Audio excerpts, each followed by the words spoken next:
đã khiến anh đau buồn lời nói, đã cướp đi nụ cười xin em đừng.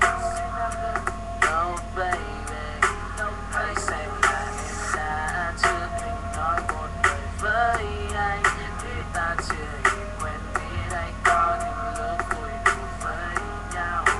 Em là người con gái mang cho anh một vạn giấc mơ, cũng chính là người mang đến cho tim anh đây bao điều xót xa.